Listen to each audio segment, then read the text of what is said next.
Here is a helpful video for anyone who is going to design a S-shaped or even a multiple curve-shaped ceiling. And I'm going to go ahead and get started in the video by showing you this particular room because we're going to be flipping it over in our example. I just want you to get your bearing here because we're going to be working on the ceiling, but we're going to be doing it from a view that's going to be upside down. So we're going to be looking at our ceiling from the bottom up, and we're going to be working with this shape here to make it as easy as possible. And that's probably going to be easier for me than you. So let's go ahead and take a look at our first example where we are going to be using a diagonal line to create our first example. So what I'm going to do here is measure the length of this line. We got 28 feet 3 and 7/16. We divide that in half. We got 14 foot 1 and 11/16. And then we are going to divide those lines in half so that we can create our curves. And we're going to be coming out 2 feet on each side. And you're going to see the importance of keeping everything in the same proportion. Or should I say, at least once we start changing some of these numbers, we're going to create problems for a smooth transition between the shapes. So again, we are going to be dividing this line here in half and then coming out 2 feet so that we can draw our shaped line. And since I already made a video, I will put a link here to a video that will provide you with a simple method that you can use to figure out the radius of this particular shape, to figure out the radius for this curve. And for those of you who are interested, I will go ahead and make another video on how you can build something like this, because this video is just going to be focusing on the design. So let me know in the comment area, and if I get at least 20 or 30 people who are interested in this, then I will go ahead and make another video. If not, then I will go ahead and make this my last video until I change my mind. So not too difficult. We are going to be creating a S-shaped drop ceiling like this one here by simply dividing up a few sections of this line,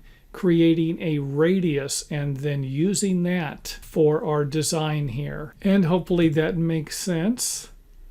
Here's what the ceiling is going to look like with our line on it. And of course, what it would look like after it was framed and drywalled.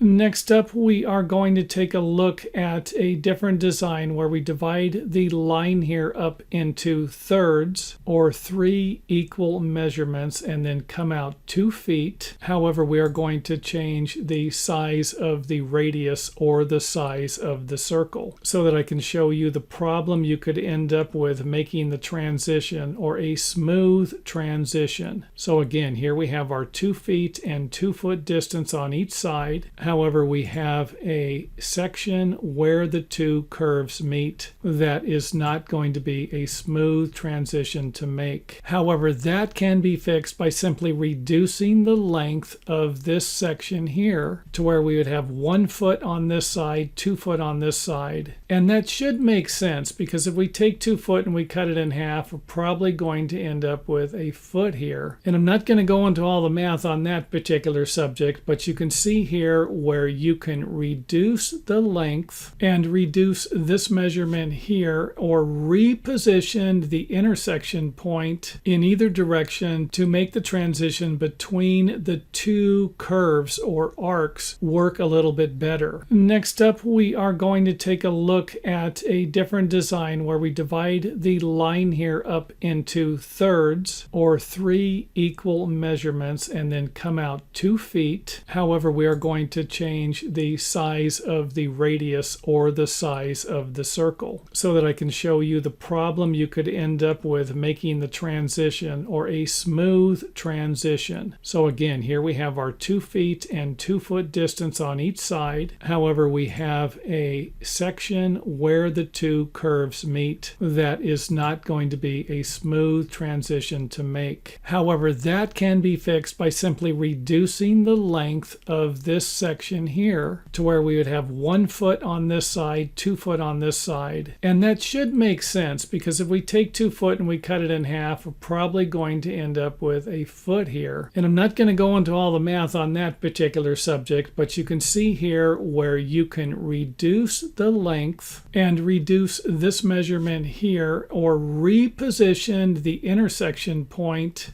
in either direction to make the transition between the two curves or arcs work a little bit better. And now let's see if I can take it one step further to come up with some crazy designs. We're going to be using 4 different circles, and I'm going to have the radius, and that would be the measurement from the center of the circle to the outside of the circle on all of these, to provide you with an example of positioning and proportion. And this would be more along the lines of what we just did. Now, the reason why I put this one in here was to give those of you an idea of where you might need to locate some of these to come up with this design here. So this right here matches this right here. If we go around and stop right here and then come back over here. And that would be similar to this design here, except I came out 2 feet on each side and repositioned the same size circle. So again, we have a straight line coming across here that we're really not using. And then we're coming out 2 feet to the center of the circle and then butting the edges of the circle up against each other. And this might take some creative positioning to make this work because I don't have any math formulas for this one here. So that's where you're probably going to want to use the other examples that I've already provided. And let's go ahead and take a look at how this transition looks nice and smooth all the way around. And that's going to have something to do with using the same proportion to sizes or ratios. And by moving some of these things around, you can create some really interesting designs. And sometimes it's not easy to picture something like this in your mind. However, once we grab some of these circles and move them around into different positions, you can see how we came up with something like this. And again, I'm not expecting everyone to be able to look at this and see how we got it from this. But if we simply come around the outside here, start here. Here's our point right here. Come here, go all the way around, come up over here, and then go all the way around, and then come off of some point here. Looks like we're coming off about here, and then coming over, going up, coming over, and then coming down. And if you're drawing this stuff with computer-aided drawing software, like I'm using here, you're going to be able to use it to figure out the center points you need to create this design also. It's going to make your job a lot easier to do something like this and then put it on a floor plan or a reflected ceiling plan so that the builder or even you can build it.